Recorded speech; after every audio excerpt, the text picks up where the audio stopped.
Cinema Girl. Cinema Squirrel.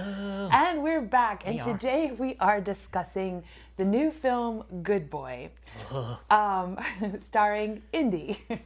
And so just to sum up, this is a film that opens with a dog and a unresponsive, bleeding owner, and there's someone's trying to contact the owner, and that's sort of like it begins with the ending, and then flashes forward to just the growing up of this puppy. The owner's having some health problems. They end up for some reason moving to this creepy house in the woods that's in the family. And from that point on, it's a lot of the dog exploring, trying to figure out what in the world's going on, and this owner's fight with terminal illness, really, and possibly something more. I don't know. Let's get into it. Yes, and I noticed, like you said, right out the gate, a lot of modern horror films do that trope of we begin at the end. And it's like, yeah, it kind of puts you on the back foot of what's going on, what is this? But it's sort of a classic horror film, but it's all told, I think it is all told from a dog's point of view, right? We never go to the humans, do we? I think it's more like occasionally we see some side views. So it's not all like, GoPro attached to the dog's collar or anything. We see a lot of the dog, but yes, we're always pretty much on dog level. Which is a fantastic premise and a great idea. Yes. It's different, and it got us into the theater. We saw the trailer. I was like, that's intriguing. The title Good Boy is a nice contrast with the very creepy poster. And I practically never go to horror movies. So I was thinking, well, this would be a good way to broaden some of the range of things we're talking about. And also, I saw that it was rated PG-13. So I was thinking, okay, well, maybe this is only going to be so scary. So maybe I can handle it. I was glad there was other people in the theater around us. I was taking comfort in that. So what did you think, Squirrel? Speaking of the trailer, the one pull quote I remember from the trailer was like, the best acting I've seen in a horror film, and it was a dog. And I would agree with that. It was great dog acting, even though dogs can't act. They don't know they're in a movie. And we can talk about the thing at the end that definitely reinforces that, which was fantastic. That's very speciesist of you, though, Squirrel. But let's continue. Sure. Let me ask you this, Cinema Girl. Okay. So, I've seen a few horror movies in my squirrel time. Yes, you've seen more than I have. The classic, let's start with the classic Exorcist, going through like maybe Amityville horror. Okay. The Omen, all these kind of horror films from the 70s into the 80s. So, horror movie demons, and the things that they do. Are they just... Why does that sound like a book in the self-help section? Horror movie demons and the things that they do. So are they just dicks? I'm sorry, but are they just like annoying? Everything they sort of do when they're trying to possess things, I'm constantly going, to what end? What is your goal, demon? You don't seem to be... You haven't planned this out. It's like you haven't written in your journal, today I will possess someone. It's like, I don't know, I'm just gonna make noises, put visions in people's heads. I don't know, I'm just generally gonna be annoying. And that always sort of brings me out a little bit. What did you think of the demon in this? I felt like he or she was just meandering around this old house with nothing to do. Okay, so my hot take is that there is no demon. Ooh. I just think, and they even mentioned this at one point, they're like, do you see the sister? By the way, I think we seem to have a justice for almost every review, every discussion we have. This time it's justice for Vera, in my opinion. Right. Oh, definitely. The sister who's just trying to keep things together, checking in a lot, being concerned. She's asking, she's really worried about her brother's health. And I think what's happening is that he's dying. And, and kind of knows it. He knows it. And they're saying, like, dogs can sense things. dogs have these other senses. So my interpretation of what was going on is there is no demon. It's just death.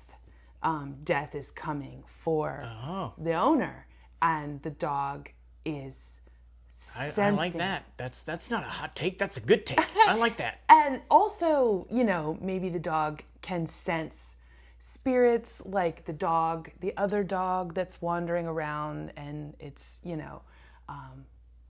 it's spoilers every time, but like the dog that's basically in the basement, the Chekhov's smell at the beginning when they're like, oh, it smells really bad here in the basement. Well, that's because the dog that they mentioned, they're like, well, they never found the dog. The dog's in the basement, justice for Buddy or whatever his name was. And so, our dog, Indy, follows that dog a little bit around the house, and also sees this muddy creature kind of emerge from time to time. I really just think that was the almost like a Grim Reaper type effect, like the kind of I'm coming for you to take you out of this world into the next world.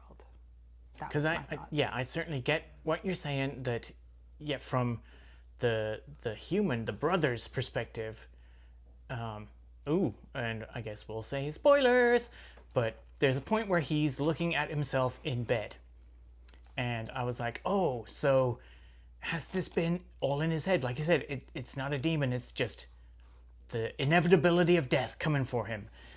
And that makes perfect sense to me. I like that take. Mm-hmm. There are some scenes, though, where it's like dog outside on its own with a monster. And so I'm like, well, what does that represent then? Is that the dog sensing death and is projecting it into... Like, remember the scene where the dog is chained to a kennel? Mm-hmm. Because the dog has always been with the brother, never, and they've mentioned this a few times, never leaves his side, but then he gets kind of angry at the dog and chains the poor dog, Indy, outside. Mm-hmm. And the creature appears, and they have a little tussle. And the dog, in great doggy acting, again, I know dog wasn't acting, but the dog seems to take a pause, that's a pun, take a minute, and then run right at the kennel. And like, I'm not a victim here, I'm taking charge. And it crashes through the kennel. And the monster disappears. And I was like, so was the monster not there, just in the dog's head? There's a few scenes where it's like, is this just in the dog's head, or is the dog sensing something? Like you said, if it is death, and I love that, like it stares at the grandpa's chair, and the grandpa had previously passed away, mm-hmm, mm-hmm. and there's some hints at like that old cursed house, and I'm like, cursed? Is that a red herring? But the dog's definitely staring at an empty chair and then has a vision of the grandpa. And I'm like, so is that how amazing dogs' senses are? It's like it's getting like scenes from the past. Right. And dogs can apparently smell if you have cancer and, all kinds of stuff. So, cadaver dogs are a thing. This grandfather died in that chair. Maybe he's having some sort of sense of him, but like I was never really clear on what happened to the grandfather. The grandfather died there, and he seemed to also be like throwing up blood sometimes. So kind of like another medical emergency that somebody didn't take care of. I did do a little doggy research. Okay. So apparently humans, I didn't look up what squirrels have. I don't know what I have. But humans have 5 million olfactory senses. So we smell a lot. Dogs have 250 million. So... We. You mean we. What? What? We smell a lot. Humans. Right. We can smell a lot of things. That's what I meant. We have lots of olfactory sensors, but not nearly as many as dogs. So what does that mean? That dogs can smell into the past, into the future, smell disease? They can smell a lot, and we're not entirely sure how good their smelling is. We just know they smell better than us. And I know this is all like puns within puns here. Or do they smell better? Not after the rain. Woo! Not after a night in that basement. That's right. Okay, well, yeah, I mean, so can I just throw assorted thoughts at you? Sure. Okay, I was scared to see this movie. I was a little bit shaken in my boots, but then I kind of realized, okay, in terms of horror, this was like realizing, oh, wait, this is a haunted house at an elementary school and it's going to be okay. Yeah. Not to say it wasn't scary, but if you're worried about scare level, this softie can handle it. And I sort of started to relax. I started to feel like it was more of a movie about the horrors of terminal illness. Yes. And I felt more sad than anything else. Sad for the relationship between the owner and the dog that was approaching an inevitable end. And the confusion and concern that the dog had for its owner. And a couple of good jump scares, but they felt earned. They didn't feel cheap, like, oh, they had to do that just to wake the audience up. No, they felt like genuine, my goodness, I didn't see that coming when the camera turned. By the way, guy walking around in the leaf suit or whatever the heck that was. Oh, yeah. That was probably the scariest thing in the movie to me was, I guess, something that people just wear. And when you're out in the forest trying to catch foxes with your snares, yep, you wear a ghillie suit covered in leaves and you disappear. Like a walking leaf pile, apparently. Which also defeated the dog's senses. The dog was like looking for, what was the owner's name? Toby? Todd? Something like that with Todd. the T. But the dog is intent, like focused on where's my human companion? And yeah, out of focus in the background, leaf pile starts walking, and yeah, that was genuinely disconcerting. That was like, whoa. I will say that for me, excuse me, I started coughing in the last discussion, and I'm still coughing. For me, it started to feel a little bit like a video game. You know, having like looked on with other people playing different kinds of video games where you get to like explore a city or whatever, and it's a lot of like, let me see what happens if I go here. Wait, let's try this room. Let's try this room again, and pat at this thing this time. I just felt like a little bit like this was it. I was watching someone playing a video game called Dog Explores Creepy Haunted House, and also that Which, better trademark that. Someone's going to copy that idea. The owner would speak to the dog, but it kind of had that very level, kind of hushed video game, maybe even sort of, is it called ADR? Like when it was like recorded at a later date, it just was very clear and kind of consistently like, hey buddy, yeah. Oh, sure, that's our family graveyard. A lot of people died here young. Okay, game player, you file that away. I don't know. It felt like this was like a role-playing game or something. And also I was reminded of the Blair Witch Project. Yep. Where, okay, we have an interesting idea and we're gonna follow that idea and try to make it feature length. But my memory of that movie is like, I'm just watching a lot of people lost in the woods for a long time, kind of freaking out on each other. And then at some point, spoiler, there's just like people in the corner. And that was just, that was a little bit scary. And then it was over. I think this was like, hey, what if we did this? And of course, there's this documentary at the end, which, because I was kind of, I have to admit, I was sort of checking my watch at some point, like, okay, it's been about an hour, and I feel like we're sort of doing the same thing, and I don't know where this is going. And, eventually we get to the beginning of the movie, and Vera once again has to come pick up the pieces. But they have this documentary, sort of mini documentary at the end where they talk about the filming, and that was kind of fun, right? Right, and I think also to jump back before that, the end of the film, I don't know, I wasn't particularly satisfied with how it ended until we see, the sister shows up, calls for the dog looks back over its shoulder, again, great acting, like, oh, my owner used to be here, and runs up the steps, and I thought, oh, is that how they're ending? And then when the credits roll, the dog is out of the car window, looking at the creepy forest go by and disappear into the background. And I really appreciated that. Then, we get this awesome mini documentary mid-credits talking about how the owner of the dog is the star. Sorry, I just have to interrupt and say Yeah. that kind of makes me think though that they've set us up for Good Boy 2. Oh, Where Vera Sure. decides to come back to the haunted house and the dog's like, no, when it drives back through the woods. But anyway, continue. Good Boy 2, good girl. 2 dogs fight the demons. No, anyway. Yeah, the mini documentary for me saved everything. It was like, as I'm watching the film, I kept thinking of the little thing you see in credits going, no animals were harmed. It's like, obviously the dog did not jump through a real window, and you get to see how they did that.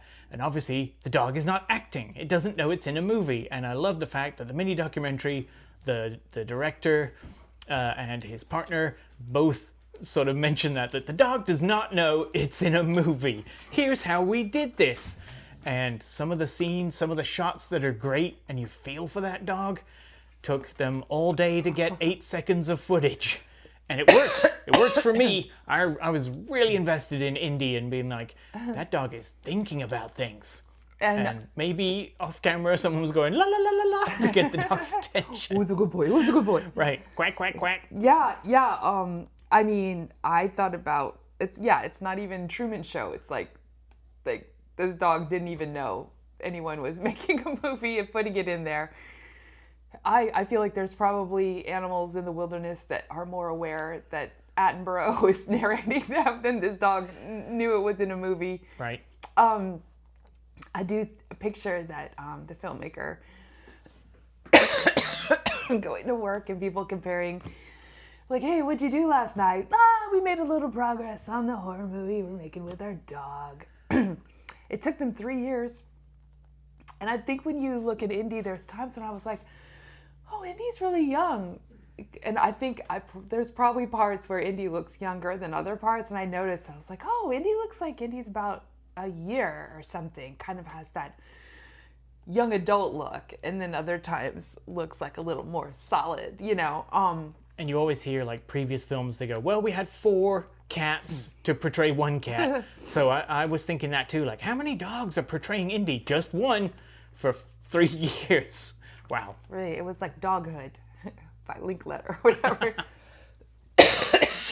Excuse me. With some jump scares. Well, I feel like, do I recommend it? I think it's a neat project, and I think I don't see myself checking it out again. Like, I think I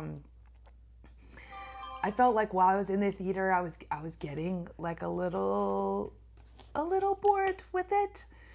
So I don't think it's an amazing film, but I think it's a really neat stunt, and I think it takes its place alongside Blair Witch Project and everything by just bringing something new to the genre. Right, and I kind of would compare it to Megan, not for the like subject matter, but it's like we watched Megan. It was kind of fun for a horror film. I don't really think I'm going to return to that and watch it again. It's not a it's not something you need to rush out and see in the cinema, but I know the director would appreciate that. But it's good when it comes to streaming, if you see it, it's like, yeah, check it out, because it is quite a ride for horror movie fans. If you're like, I'm bored with the group of teens or the old lady that knows the deal and can speak to ghosts, forget all that. Go with the dog. You definitely will get lots of television static if you want a Poltergeist vibe. Right. Which means when was that set? Because TVs don't do that anymore. So are we in the past a little bit? It's an old house though, so who knows? Who knows? But I would watch Make It Again. Anyway. Oh. But anyway, well, the sequel's out, so right. I need to check that out. Maybe we'll review that. Anyway, would you ever choose to live in your family's creepy cabin if you had a terminal illness and that's just where you wanted to?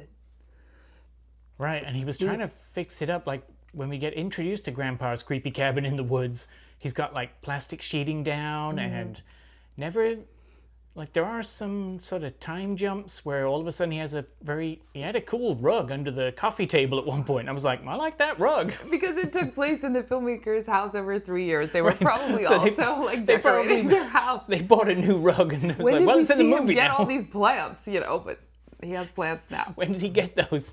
Sure. So he gradually fixed up the house to IKEA standards, which I liked some of that. Maybe that shouldn't have been distracting. Like I just kept staring at that rug going, yeah, I want that rug. This place is getting less scary. Right. Well, I feel like that's probably what we want to say with this. Let us know if you go see Good Boy. What did you think? What did you think? What did you think? Did you think it was good? Did you like it? Did you like it? Would you want to see it again? I want belly rubs now. Good Boy.